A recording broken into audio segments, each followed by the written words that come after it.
You ask Tiger to solve. This deals with linear equations with one unknown.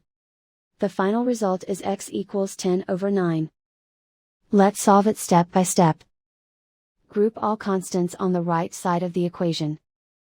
Add 5/6 to both sides. Combine the fractions. Combine the numerators. Reduce the zero numerator. Simplify the arithmetic.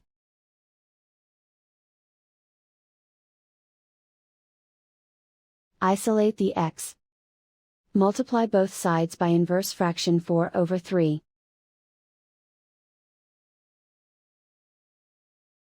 Group like terms. Multiply the coefficients. Simplify the fraction. Multiply the fractions. Simplify the arithmetic.